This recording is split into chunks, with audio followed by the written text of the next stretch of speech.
Hi, Timo Shimon. Welcome back. You got to get this book. Okay? It's called Sun and Steel. You got to add this to your arsenal. You got to put it on your bookshelf. And then when you have a little boy of your own, an heir to the throne, you got to give this to him. Okay? And you got to, when he comes of age, you got to wake him up and take him away from his mother's nipple. Sucking on his mom's nipple, getting soft. And then becoming a weakling.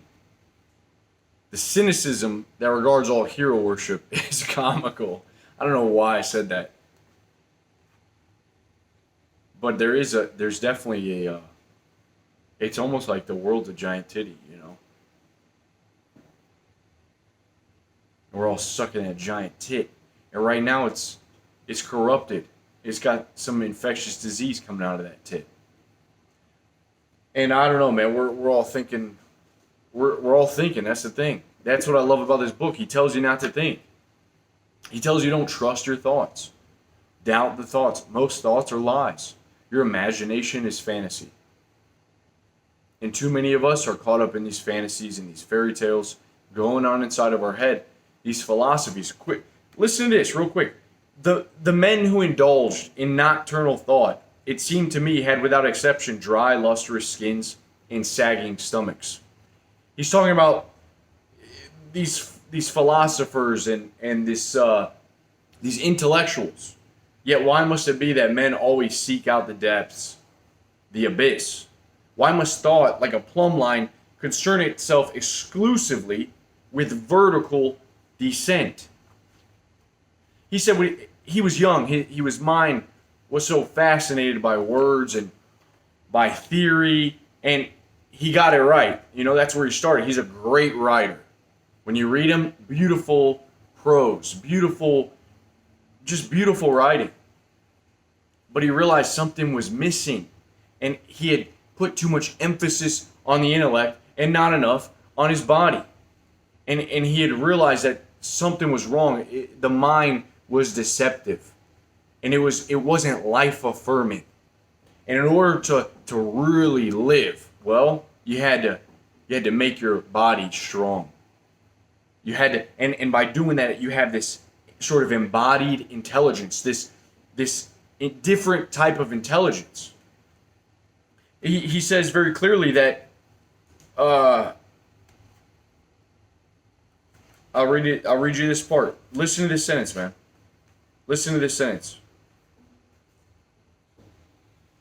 The body carries quite sufficient persuasion to destroy the aura that surrounds an excessive self-awareness. It's true. Go in the gym and deadlift with proper form. Okay, deadlift.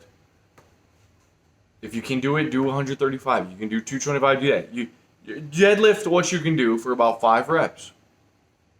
And feel how that destroys anxiety. Feel how it frees the mind. It breaks out of this mold that you've put in.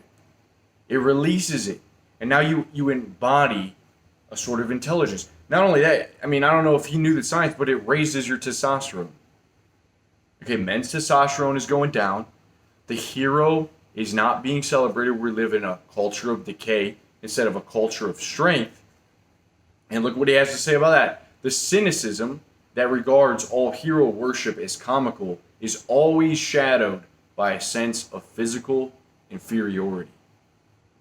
Invariably, it is the man who believes himself to be physically lacking in heroic attributes who speaks mockingly of the hero.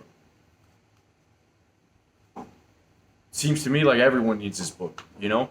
And it gets made fun of a lot, like he was insane. You know, aren't we all a little bit insane? And this guy really lived it, though. He lived the ideas. He didn't just write them in a book and then let himself get fat and obese. Okay, he didn't just critique the modern world and then, you know, become a degenerate. No, he actually lived it. And that's really hard to do. It's definitely hard to do these days. He lived it so much, he actually went on a protest with his men. It failed miserably. I don't know about miserably. It just failed. They sort of mocked him. Right then and there, he commits seppuku, where he takes a sword. He's a samurai. He takes a sword, opens up his stomach, has one of his men cut off his head at the age of 45.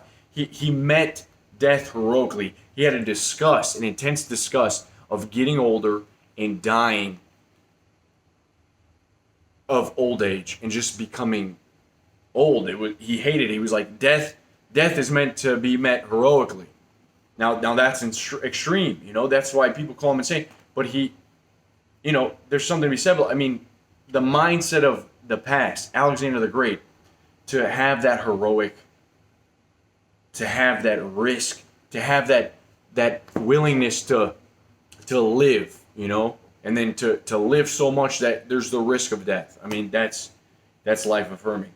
And Sun and Steel, your steel to become stronger, to make your body a vessel, a weapon, and then the Sun, which instead of these nocturnal thoughts, this late night, staying up late, getting pale, it's easy to do. It's hard to go outside. He says, get out in the sun.